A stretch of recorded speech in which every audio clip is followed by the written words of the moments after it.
दिल्ली से अब खबर है, आम आदमी पार्टी आज प्रदर्शन करेगी। सिसोदिया की गिरफ्तारी का विरोध करेगी आम आदमी पार्टी। बीजेपी दफ्तर पर आम आदमी पार्टी नेता विरोध प्रदर्शन करेंगे। आम आदमी पार्टी के प्रदर्शन को लेकर सुरक्षा व्यवस्था भी अब कड़ी कर दी गई है। आम आदमी पार्टी दफ्तर के बाहर भी सुरक्षा बढ़ाई गई है, क्योंकि मनीष सिसोदिया की कल गिरफ्तारी हुई। उससे पहले सीबीआई ने उन्हें पूछताछ के लिए बुलाया था। करीब 8 घंटे की पूछताछ हुई और फिर ये जानकारी रात में सामने आई कि मनीष सिसोदिया को गिरफ्तार कर लिया है। इसके बाद ही बयानबाजी का दौर शुरू हो गया। हालांकि कयास पहले से लगाए जा रहे थे। मनीष सिसोदिया जिस तरह सीबीआई के दफ्तर पहुंचने से पहले राजघाट भी पहुंचे थे, बापू को नमन किया था, अपनी मां से मिलने पहुंचे थे, उनका आशीर्वाद लिया था।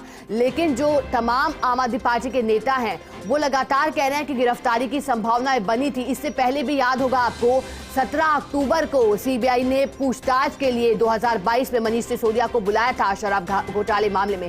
तब भी लगातार आम आदमी पार्टी के नेता कह रहे थे कि गिरफ्तारी संभव है।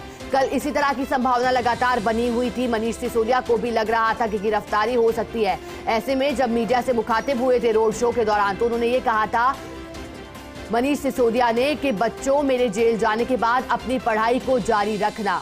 हालांकि इस दौरान एक इमोशनल टच भी मनीष सिसोदिया के द्वारा दिया गया था और बताया था किस तरह से उनके परिवार में उनकी मां है, इसके अलावा उनकी पत्नी है जो कि अधिकतर समय बीमार रहती है।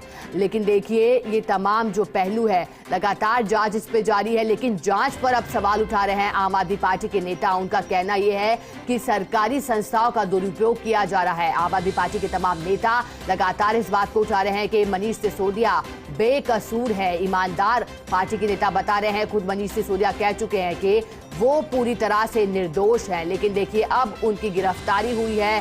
सीबीआई हालांकि उनसे जांच कर रही है। और देखिए, हम आपको ये भी बता देते हैं कि सीबीआई ने कल जब मनीष सिसोदिया की गिरफ्तारी की तो उस वक्त क्या बात सामने निकल कर आई थी, कौन कौन सी धाराएं हैं जिसके तहत गिरफ्तारी बन रही थी। धारा 120B के तहत आपराधिक साजिश रचने के तहत भी गिरफ्तारी बताई जा रही थी। साथ में ये भी कहा जा रहा था कि पूछताछ में सहयोग नहीं कर रहे हैं। ये जो बड़ा प्रश्न था जो यहाँ पर लगाया गया था कि मनीष सिसोदिया जो है वो पूछताछ में सहयोग नहीं कर रहे हैं। अब आज कोर्ट में उनकी पेशी होनी है, लेकिन आम आदमी पार्टी ने रणनीति बनाई है किस तरह से आज विरोध प्रदर्शन किया जाएगा।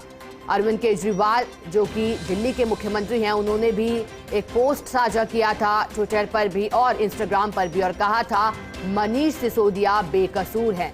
और इसके बाद एक बयान भी उनकी ओर से आया था, कहा था कि मनीष सिसोदिया एक ईमानदार नेता हैं, दिल्ली में लगातार जिस तरह से कार्य कर रहे हैं। अब देखिए, बड़ा सवाल ये कि मनीष सिसोदिया के पास 18 विभाग हैं। 18 विभाग ऐसे हैं जो मनीष सिसोदिया देखते हैं। अब ऐसे में उनकी गिरफ्तारी के बाद ये तमाम सवाल उठ रहे हैं कि अब ये विभाग को कौन देखेगा। और चलिए, इसी खबर पर अधिक जानकारी देने के लिए हमारे साथ सहयोगी जुड़ गए हैं। देखिए, रवि यादव जुड़ गए हैं। मनीष सिसोदिया की गिरफ्तारी हुई है, लेकिन अब आम आदमी पार्टी विरोध प्रदर्शन करने वाली है। रवि, आज किस तरह के हालात देखे जा रहे हैं, क्योंकि कल हमने देखा था कि विरोध को रोकने के लिए पुलिस ने बैरिकेडिंग की थी, तो ऐसे में अब कैसे विरोध प्रदर्शन को अंजाम देगी आम आदमी पार्टी? देखिए, ना केवल दिल्ली में सिखा बल्कि पूरे देश में जो है विरोध प्रदर्शन को लेकर ऐलान आम आदमी पार्टी की तरफ से कल ही कर दिया गया था जी। और जहां तक बात है कि कल जो प्रोटेस्ट हुआ था उसमें 6 विधायक, 8 काउंसलर, 1 राज्यसभा मेंबर संजय सिंह और 1 सिटिंग मिनिस्टर गोपाल राय को जो है वो दिल्ली पुलिस ने इन समेत 44 लोगों को जो है डिटेन किया था, हिरासत में लिया था, जिनको अभी तक रिहा नहीं किया गया है। और रही बात डिप्टी चीफ मिनिस्टर की, तो वो अभी सीबीआई हेडक्वार्टर में मौजूद है और आज लगभग 1 बजे के करीब जो सीबीआई की विशेष कोर्ट है, special court Rouse Avenue, BJP headquarter के नजदीक की कोर्ट पड़ती है, वहां इनको जो है पेश किया जाएगा। लेकिन उससे पहले इनका मेडिकल चेकअप करवाया जाएगा, जो एक इंडियन लॉ के अकॉर्डिंग है। आईपीसी सीआरपीसी में जब भी कोई आदमी कोर्ट जाता है तो उसका किस तरह का हेल्थ का जो शेड्यूल है, वो बीमार तो नहीं है या हॉस्पिटलाइज की जरूरत तो नहीं है, तो वो सब करवाया जाएगा। और सीबीआई ने जो अरेस्ट किया है उसकी तरफ से उन्होंने एक्सप्लेनेशन भी दे दिया है कि वो उनके जवाबों से संतुष्ट नहीं थे, यानी कि जांच में वो कोऑपरेट नहीं कर रहे थे। तमाम जो इलेक्ट्रिक गैजेट हैं वो दिखाए गए, दस्तावेज दिखाए गए और एक आईएएस अधिकारी जिन्होंने आबकारी पॉलिसी बनाई थी उनको आमने सामने बिठाकर कल जो है 6 घंटे तक पूछताछ, टोटल जो है ये 8 घंटे की पूछताछ चली, लेकिन 6 घंटे उस अधिकारी को उनके सामने बिठाकर पूछताछ की गई। लेकिन ये हर बात को डिनाई करते रहे। इसमें अहम जो किरदार है वो जो है दिनेश अरोड़ा है, जो चुनावी फंडिंग में जो है शामिल थे और गोवा में ये जो पूरा पैसा था वो वहां खर्च करने की बात उन्होंने कही। और अब दिनेश अरोड़ा इस पूरे केस में सरकारी गवाह भी बन गए हैं। तो इस तरह से इनकी सिसोदिया की मुश्किलें बढ़ी। और जहां तक 18 विभागों की बात है, मेरे ख्याल से आपने देखा होगा कि हर एक मुख्यमंत्री हर एक स्टेट में कोई ना कोई पोर्टफोलियो अपने पास रखता है, लेकिन शायद धरती का पहले मुख्यमंत्री अरविंद केजरीवाल होंगे जिनके पास कोई पोर्टफोलियो नहीं है।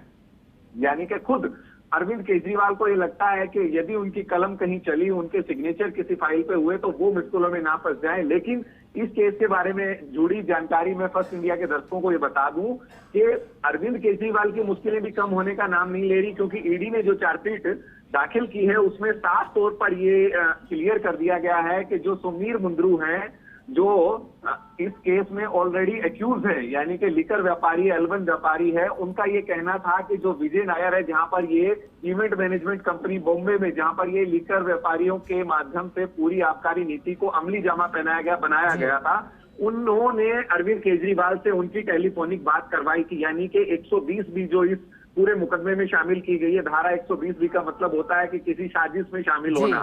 तो अरविंद केजरीवाल का नाम भी जो है उस चार्जशीट में है। बहरहाल बात यही है कि आज अरविंद केजरीवाल जो है, बेशक इनको बेचारा या विक्टिम कार्ड खेलने की कोशिश कर रहे हो, पीड़ित दिखा रहे हो, लेकिन यदि ये इनोसेंट है तो इनको किसी बात से घबराने की जरूरत नहीं है। और जिस तरह से जिन राज्यों में चुनाव है, चाहे वो बात राजस्थान की करें, कर्नाटक की करें, नागालैंड में आज वोटिंग है, ये वो राज्य हैं जहां पर आम आदमी पार्टी इसको भुनाने की कोशिश करेगी, प्रोटेस्ट करेगी। और आज 2 बजे का समय जो है वो निर्धारित किया गया है। और दिल्ली के हालात की मैं एक बार और अंतिम बात आपको बता दूं कि चप्पे चप्पे पे लॉ एंड ऑर्डर को जो है मेंटेन करने के लिए, क्योंकि दिल्ली देश की राजधानी है, रैपिड एक्शन फोर्स के साथ साथ जो है दिल्ली पुलिस पूरी तरह से मुस्तैद है। दिल्ली क्राइम ब्रांच के लोग सिविल में विजिट कर रहे हैं कि कहीं कोई अनहोनी ना हो और किसी आम जन को किसी तरह की परेशानी ना हो, क्योंकि आज मंडे है, वर्किंग डे है, सभी लोग सड़कों पे हैं, तो किसी तरह की परेशानी ना हो। इसीलिए लंच के लगभग, यानी कि सभी लोग जब सड़कों से निकल चुके होंगे, सभी लोग अपने दफ्तर में होंगे, उस दौरान लंच के लगभग जो है रवि, धाराएं तो बहुत हैं। आईपीसी की धारा 477A के तहत भी मामला दर्ज है, भ्रष्टाचार निरोधक कानून की धारा 7 के तहत भी मामला दर्ज है। लेकिन लगातार यहाँ जो सवाल है, चार्जशीट को लेकर भी आरोप प्रत्यारोप लग रहा है, जहां आम आदमी पार्टी कह रही है कि चार्जशीट में मनीष सिसोदिया का नाम नहीं था, जबकि बीजेपी के नेता कह रहे हैं कि नाम था। अब देखना होगा आगे क्या पूरा मामला रहता है, क्योंकि कोर्ट में पेश हो गया। आपका बहुत शुक्रिया।